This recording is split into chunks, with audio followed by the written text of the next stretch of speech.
वाकई इन्हें सुपरस्टार कहें या सुपर एक्टिविस्ट समझ नहीं आता, तो जान लेते हैं कि कयामत से लेकर तलाश तक आमिर का दिल चाहता क्या है। Well as a human being I suppose मैं चाहता हूँ खुशी, अपनों का प्यार, जो मेरे अजीज़ हैं उनके साथ वक्त, एक्साइटमेंट, जॉय। किसी ने कहा है फिल्में तीन चीज़ों से चलती हैं। हम ये कहेंगे कि फिल्में तीन चीज़ों के इर्द गिर्द होती हैं, एंटरटेनमेंट, एंटरटेनमेंट और एंटरटेनमेंट। पर आमिर खान ने अपना एक ऐसा किरदार बुना है जो ये नहीं है, सिर्फ एंटरटेनमेंट नहीं है। आमिर खान ऐसा कॉन्शियसली दिल से चाह कर बने या एक नेचुरल फ्लो में ये बन गया? आपने शायद डेली बेली नहीं देखी।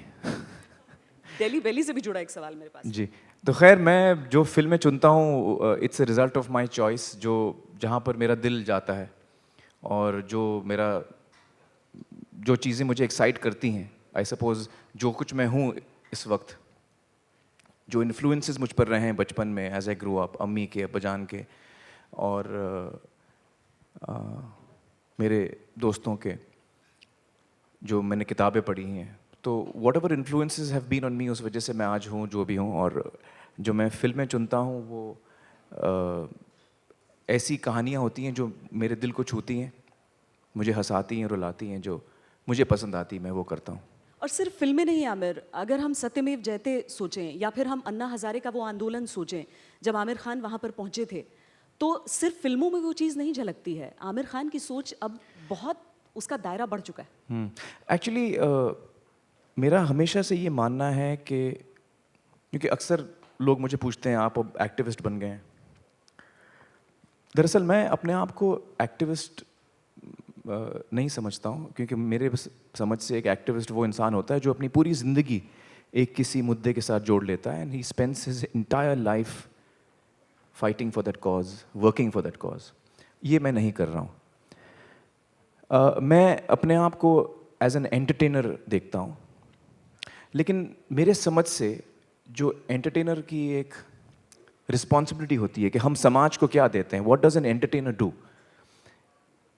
आई डोंट थिंक कि एंटरटेनर का काम सिर्फ इतना है कि हम लोगों को हंसाएं या रुलाएं। आई फील कि एक एंटरटेनर का काम है कि हम समाज में एक जो सोशल फैब्रिक है उसको बेहतर बनाने की कोशिश करें। We bring grace to society. It is our job to build values in people. It is our job to make you think.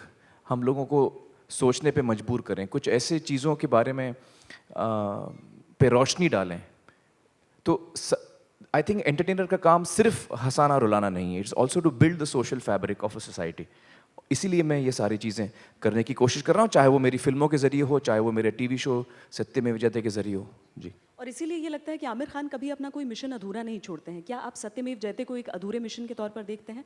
सामाजिक समस्याएं आपने सामने रखी हैं, जी। क्या वो निष्कर्ष तक पहुंची? आई डोंट थिंक कि ये जो मुद्दे हमने उठाए हैं इनका कोई एक रात में सोल्यूशन मिलने वाला है हम लोगों को। ये सारे मुद्दे ऐसे हैं जिस पे हम लोगों को लगातार काम करना पड़ेगा और ये एक कोशिश जारी रखनी पड़ेगी ताकि लोगों का नज़रिया बदले। हमने ये कोशिश इसलिए शुरू की क्योंकि हमको लगा कि बहुत सारे मुद्दे हैं जिनके बारे में हमें शायद पूरी तरह से जानकारी नहीं है, मुझे भी नहीं है। तो कोशिश ये थी कि पहले मैं जानकारी इकट्ठा करूं अपने आप के लिए और फिर जो मुझे मालूमात हो मैं लोगों के साथ बांटूं। और हमारा ये मानना है कि इन्फॉर्मेशन और नॉलेज के साथ लोगों का के एक्शंस बदलते हैं। अगर मैं आपसे इस वक्त कहूं कि लाइटनिंग जो है, बिजली यहाँ पर गिरने वाली है जहाँ बैठी हैं, तो ज़ाहिर है आप उठ के कहीं और बैठ जाएंगे। तो इस इन्फॉर्मेशन और नॉलेज के साथ आपका एक्शन पे असर होगा।